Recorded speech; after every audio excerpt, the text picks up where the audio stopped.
Jangan lupa subscribe YouTube channel Metro TV News dan jangan lupa nyalakan notifikasinya.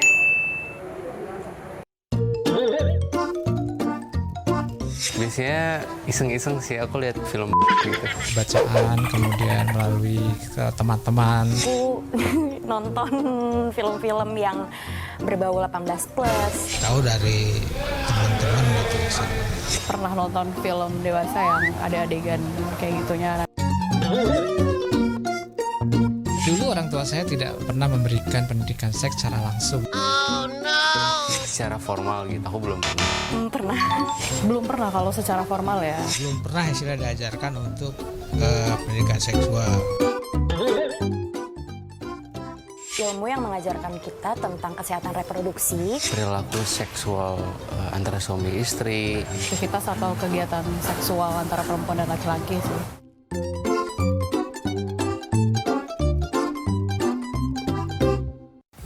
Seks. Apa yang ada di benak Anda ketika saya menyebut kata itu? Mungkin sebagian besar dari kita langsung muncul konotasi negatif. Hal yang masih dianggap tabu bagi sebagian besar banyak orang di Indonesia dan adat ketimuran lah ya di Asia ini. Padahal kalau kita mundur hampir 30 tahun ke belakang, di tahun 1994 ada satu kesepakatan dari 184 negara termasuk Indonesia di Kairo, namanya Konsensus Kairo. Mereka ini sepakat bahwa pendidikan seksual itu harus masuk ke dalam kurikulum pendidikan bagi anak-anak usia sekolah. Bukan hanya bicara soal seks dalam artian ada hubungan antara suami dan istri kalau kita bicara dalam agama bahwa harus dilegalkan terlebih dulu, tetapi tidak. Ada masalah isu besar lagi di situ soal kesehatan reproduksi terutama bagi perempuan dan juga pastinya laki-laki. Dan ini juga selaras dengan satu penelitian yang melibatkan 405 responden Indonesia remaja berusia 15-19 tahun yang menyebutkan bahwa 98% lebih mereka mengaku membutuhkan pendidikan seksual secara formal lewat sekolah. Hanya sebagian kecil dari mereka yang menganggap bahwa ya mereka sudah tahu. Mungkin sebagian besar sudah tahu, tetapi kesadaran itu mereka rasakan harus hadir juga lewat pendidikan formal. Kamu ngapain? Nikahin aja tuh, Pak. Baris. Iya, Pak. Iya, Pak. Baris. Jangan dong. Ra. Bim, kamu jangan bilang siapa-siapa ya, Bim. Ini emang salah saya. Ya memang salah kamu. Kalau bukan karena kamu, anak saya nggak akan bandel gini.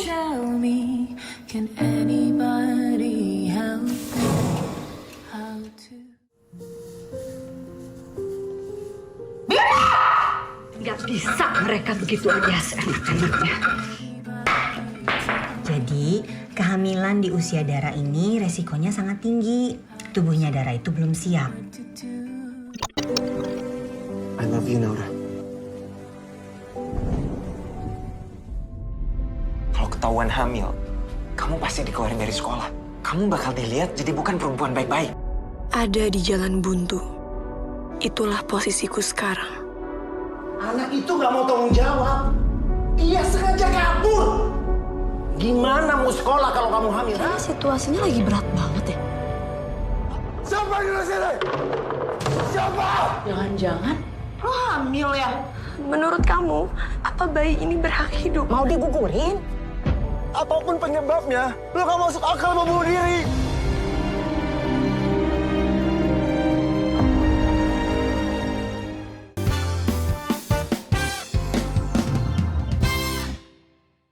Mbak Tari, Mbak Zoya apa kabar? Good. Thank you udah datang di 15 Minutes. Kita akan ngobrolin soal sex education gitu ya. Mayoritas mungkin masyarakat di Indonesia menganggap hal ini selalu dikaitkan dengan konotasi yang negatif. Kenapa sih Mbak? Well, culture, budaya, ya kan di Bukan hanya Indonesia ya, Timur ya. Yuk kita jangan kotak-kotakan itu dulu karena nih bahayanya, terutama kalau bicara seks edukasi, ya bahayanya ketika kita berbicara Timur dan Barat, masih banyak oknum yang menyalahkan budaya Barat atau atas kesalahan edukasi seksualitas yang kita jalankan. It was like awful. Jadi memang karena culture, budaya, sehingga kemudian sulit dong ya untuk kita masuk membawa hal ini ke ruang edukasi yang formal ini. Challenging sih lebih tepatnya gitu, karena masih banyak orang Indonesia itu melihat seksualitas sebagai sesuatu yang tabu banget atau vulgar. Nah harusnya tuh ada orang-orang kayak kami ini yang melihatnya sebagai pendidikan, sebagai knowledge, sebagai life skill gitu untuk membuat keputusan, membangun relasi yang sehat, menjalin cinta. Itu harusnya kayak begitu gitu. Bukan jangan diomongin sama sekali, nanti malah kamu melakukan gitu. Kenapa kita nggak membicarakannya? It's education. Semua orang manusia normal dari lahir sampai dia meninggal, dia memiliki kapasitas untuk mengekspresikan seksualitasnya dengan sehat usia berapapun. Mungkin tadi melanjutkan yang Mbak Zoya bilang ya gitu ya, bahwa memang kenapa jadi seakan-akan negatif, kenapa jadi seakan-akan tertutup. Kalau dari pihak sekolah, kenapa seakan-akan keluarga nih atau orang tua biasanya bilang itu urusan sekolah deh gitu ya. Nah karena apa? Karena memang selama ini tadi miskonsepsi, salah kaprah gitu. Yang dibilang pendidikan seksual selama ini ranahnya tuh hanya di sexual activity-nya. Padahal itu tuh ada tentang identitas pribadi, konsep diri, bagaimana melihat hubungan pertemanan, perbedaan antara cinta dan pertemanan gitu ya. Transdisiplin, membedakan antara keinginan dan kebutuhan. Dan yang paling penting juga adalah sebetulnya pelajaran tentang bagaimana semua orang memahami emosinya gitu. Jadi perlu ya, Mbak Zoya juga merasa perlu itu hadir di kurikulum lewat mata pelajaran. Saya merasa perlu hadir di sekolah, tapi kalau bentuknya kurikulum ini masih tanda tanya besar. Yang penting gimana sekolah berkontribusi membantu si anak-anak punya skill dan menyebut vagina sebagai vagina, penis sebagai penis gitu ya. Intinya adalah sebenarnya kalau di sekolah ya, kalau tadi pertanyaannya adalah perlu masuk ke sekolah atau tidak, perlu. Bentuknya seperti apa, itu nggak bisa cuman one single action gitu. Masuk ke satu mata pelajaran, beres deh tugas saya gitu, nggak gitu kan. Ya kan? Tapi hanya guru agama, guru biologi, guru IPA, sama guru olahraga. Itu udah lumayan sekarang ada guru olahraga Mbak gitu kan sekarang. Tapi itu sebetulnya semua, wali kelas juga bertanggung jawab, semua orang yang memang menjadi caregiver anak di sekolah, itu tuh sebetulnya bertanggung jawab untuk pendidikan seksualitas. Karena ini transdisiplin begitu ya? Betul. Oke, jadi coba kita ambil conclusion. Mbak Tari, perlu masuk kurikulum? Perlu. Mata pelajaran? Jawabannya agak susah tuh ya kalau mata pelajaran mana. Karena harus transdisiplin itu. Begitu kita masuk ke mata pelajaran, seakan-akan itu adalah tanggung jawab satu mata pelajaran itu.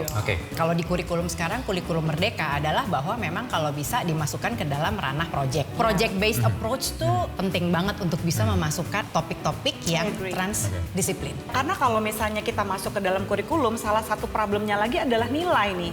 Apakah kalau nilai kamu 7 dibandingkan yang nilainya 5? Bener juga ya. Seksnya jelek. Jadi itu agak berbahaya nih soal nilai kalau menurut aku. Jangan sebagian besar ditumpahkan kepada sekolah. Karena seks edukasi yang paling dini itu adalah 3 tahun dan itu harus dimulai dari rumah. Dari rumah. Oke. Thank you Mbak Zoya. Sama-sama. Mbak Tari. Sama-sama Mas Wahid.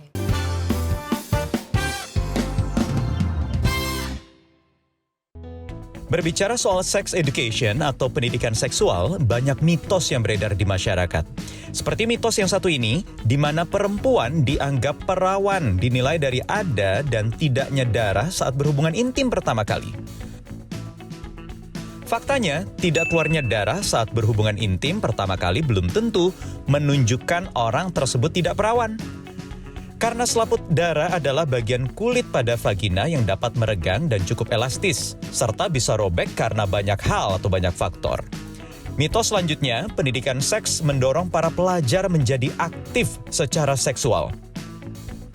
Faktanya, Organisasi Kesehatan Dunia atau WHO mengevaluasi 47 program di Amerika Serikat dan sejumlah negara lain, di mana dalam 17 studi menunjukkan pendidikan seksual dapat mengurangi jumlah pasangan seksual serta kehamilan yang tidak direncanakan. Mitos lainnya, pendidikan seksual hanya perlu diberikan kepada orang yang ingin menikah saja. Faktanya, menurut sebuah penelitian, pemahaman yang sangat sedikit dan keliru tentang seksualitas memudahkan banyak remaja terjerumus perilaku seksual yang tidak sehat. Nah, mitos terakhir atau anggapan yang terakhir mengajarkan alat kontrasepsi akan mendorong pelajar aktif secara seksual dan meningkatkan angka kehamilan pada remaja. Faktanya, mindset itu semua salah. para ahli menjelaskan bahwa pendidikan seks secara komprehensif justru efektif mengurangi perilaku seksual berisiko tinggi di antara para remaja. Sejumlah negara di Asia sudah menerapkan pendidikan seksual lewat kurikulum pendidikan sejak dini di taman kanak-kanak dan juga sekolah dasar bahkan sampai tingkat SMA. Tiongkok salah satunya yang sebenarnya belum lama baru menerapkan pendidikan seksual. Tujuannya adalah selain juga untuk memberikan edukasi, ada lagi soal keamanan mereka, anak-anak dari perilaku kejahatan seksual atau dari predator seksual. Sementara Malaysia, negeri jiran tetangga kita sudah lebih awal sejak tahun 1989 punya pendidikan seksual di kurikulum mereka dari mulai tingkat sekolah dasar sampai sekolah menengah. Dan itu masuk ke banyak mata pelajaran di sekolah, artinya transdisiplin untuk bisa mengangkat dari perspektif yang beragam. Nah itu di Asia. Di Eropa ada salah satu negara yang menjadi acuan banyak negara soal bagaimana pendidikan seksual itu benar-benar bisa memberikan manfaat. Belanda terkenal karena memang pendidikan seksualnya walaupun tidak masuk ke kurikulum atau pendidikan formal, tetapi itu sudah masuk ke banyak aspek sejak lama di lingkungan pendidikan dan juga keluarga. Yang resultnya adalah tingkat aborsi di sana kecil sekali dibandingkan negara-negara maju atau negara-negara barat yang lain. Dan juga tingkat kehamilan di usia remaja juga sangat rendah.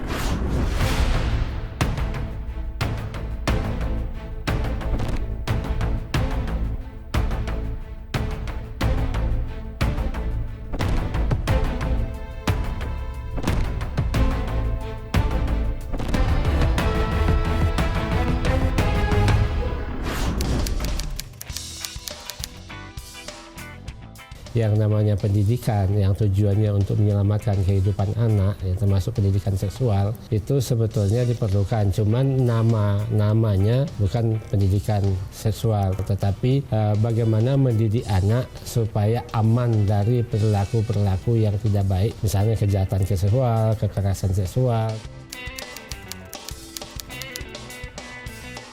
Kurikulum untuk pendidikan seksual itu belum ada, karena itu kan berkaitan dengan norma-norma yang berlaku di kita. Pertama ya kita lewat pelajaran pendidikan olahraga dan kesehatan. Pelajaran PPKN juga bisa termasuk bagaimana untuk tidak melakukan pelecehan terhadap temannya, tidak menyentuh bagian tubuh tertentu yang pribadi dari teman-temannya gitu. Ini perlu mungkin dikembangkan aktivitas-aktivitas tertentu, mungkin lewat media film atau seminar-seminar atau diskusi-diskusi tentang bahaya pelecehan seksual, bahaya perilaku yang bebas segala macam itu, mungkin lewat OSIS atau lewat proyek-proyek gitu kan. Sekarang ini dengan kurikulum Merdeka ini anak-anak kan bisa bikin proyek atau anak-anak bikin konten-konten yang mengajak orang untuk bagaimana dia menjaga dirinya, perilakunya, dan kemudian bagaimana dia tidak melakukan pelecehan seksual kepada siapapun. Apalagi anak-anak remaja itu sebetulnya dia akan merasa lebih asik belajar itu kalau caranya itu disesuaikan dengan cara mereka gitu kan. Itu bisa kita dorong gitu.